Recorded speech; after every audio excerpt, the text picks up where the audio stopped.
धनुष्यबाण आणि कमळाचाच प्रचार केला पाहिजे अशा पद्धतीची विनंती आम्ही केलेली आहे। आणि तुम्ही हा माहोल बघितल्यानंतर तुमच्या लक्षात आलं असेल की 7च्या 7 ज्या नगरपालिका आणि नगरपंचायती आहेत त्याच्यावर नक्की भगवा फडकेल महायुतीचा, हेच हे चित्र आहे। राणेसाहेबांच्या शब्दासाठी शेवटच्या क्षणापर्यंत माननीय एकनाथ शिंदेसाहेबांच्या आदेशानं आम्ही थांबलेलो होतो।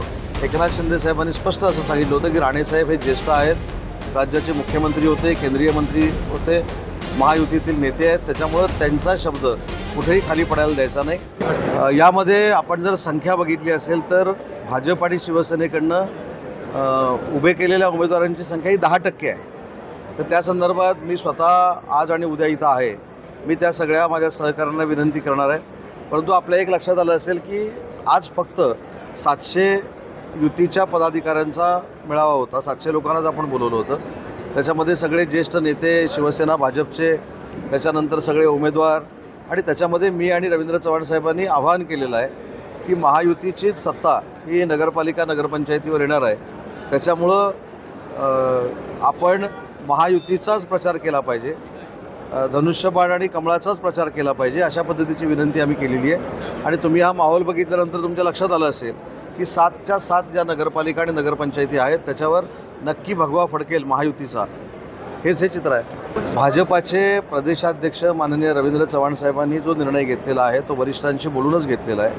त्यांनी भाषणात देखील सांगितलं की ज्यांनी हे फॉर्म भरलेले आहेत त्यांनी विड्रॉ केले पाहिजेत, नाहीतर पक्षांतर्गत कारवाईला जसं मी सांगितलं तसं सामोरं जावं लागेल। त्याच्यामुळे युती ज्या ज्या जागांवर झालेली आहे त्या त्या जागांवर कुठेही ॲडिशनल फॉर्म असता कामा नये, ही भूमिका दोन्ही पक्षाची नाही। आता तर युती होण्याची शक्यता ही फारच कमी आहे। दोन्ही पक्षांनी आपापला प्रचार सुरू केला आहे। एक तुम्हाला मी आवर्जून सांगतो की राणेसाहेबांच्या शब्दासाठी शेवटच्या क्षणापर्यंत माननीय एकनाथ शिंदेसाहेबांच्या आदेशानं आम्ही थांबलेलो होतो। एकनाथ शिंदेसाहेबांनी स्पष्ट असं सांगितलं होतं की राणेसाहेब हे ज्येष्ठ आहेत, राज्याचे मुख्यमंत्री होते, केंद्रीय मंत्री होते, महायुतीतील नेते आहेत, त्याच्यामुळं त्यांचा शब्द कुठेही खाली पडायला द्यायचा नाही। पण समोरच्या लोकांनी देखील हेच राणेसाहेबांना सांगितलं होतं। पण दुर्दैवानं समोरच्या लोकांनी ज्यावेळी फॉर्म भरायला सुरुवात केली त्यावेळी मी स्वतः आमदार निलेशजी राणे आणि आमचे जिल्हाप्रमुख संजू परब यांनी स्वतः राणेसाहेबांची चर्चा केली आणि राणेसाहेबांचा सिग्नल मिळाल्यानंतरच आम्ही हे फॉर्म भरलेले आहेत। त्याच्यामुळे याच्यावरनं लक्षात तुमच्या आलं असेल की राणेसाहेब कोणाबरोबर आहेत। नाही, आता इथं ह्या कार्यक्रमाला योगेश कदम नाही आहेत म्हणजे काय नाराजी आहे?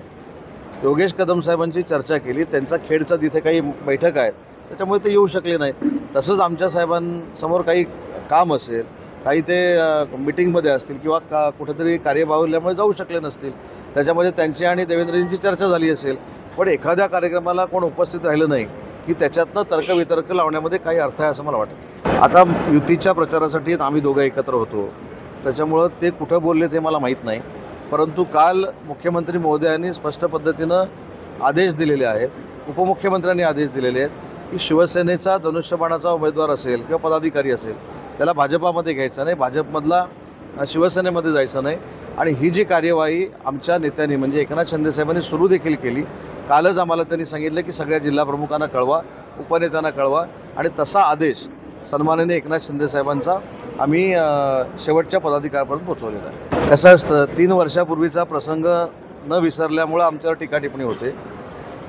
काल मी मुंबईतून सांगितलं की माननीय एकनाथ शिंदेसाहेब आणि देवेंद्रजींचं बॉन्डिंग हे राजकारणाच्या पलीकडचं आहे, त्याच्यामुळं हे जे काही ट्विट करतात, हे जे काही मुलाखती देत आहेत आणि त्यांच्या मनामध्ये जे काही मनसुबे आहेत ते कधी पूर्ण होणार नाहीत। एवढी चांगली युती या दोघांची आहे आणि आमची सगळ्यांची आहे। एखादी गोष्ट संवाद साधणं म्हणजे नाराजी होत नाही, आणि ते नाराजी जरी असेल ते आम्ही कोणासमोर मांडणार? आमचे पक्षप्रमुख माननीय एकनाथ शिंदेसाहेबांसमोर आणि राज्यप्रमुख शासनाचे म्हणून देवेंद्रजींसमोर। तर तिथं चर्चा झाल्यानंतर आमच्या कुटुंबातली चर्चा आहे। पण ताबडतोब बघितलं ट्विट बीट कसे होतात, म्हणजे या सगळ्या गोष्टीचा आसुरी आनंद एखाद्या विरोधकाला कसा असू शकतो हे काल तुम्ही बघितलेलं आहे। दानवेसाहेब माझे अतिशय जवळचे मित्र आहेत, कदाचित त्यांनी त्यांच्या मनातली इच्छा बोलून दाखवली असेल, त्यांना बॉस कदाचित भविष्यात बदलायचा असेल म्हणून बॉसचा आता त्यांनी उल्लेख केला आहे। आता ते बॉस एकनाथ शिंदेसाहेबांना म्हणतील की देवेंद्रजींना म्हणतील हे मला माहीत नाही, पण त्यांची कदाचित प्रक्रिया ही सुरू झाली असेल। कारण सन्माननीय माजी खासदार चंद्रकांत खैरे साहेब त्यांना काही तिथं व्यवस्थितरित्या राजकारण करायला देतील असं मला वाटत नाही। ते माझे मित्र असल्यामुळे त्यांच्या मनातलं हे बोलतो आहे, आणि मी हे बोलल्यानंतर आणि त्यांनी हे ऐकल्यानंतर त्यांना नक्की समाधान वाटेल। बॉस हा शब्द कसा आता त्यांच्या तोंडातून आला आहे, तर कदाचित ते बॉस बदलण्याच्या प्रक्रियेमध्ये कशी म्हटली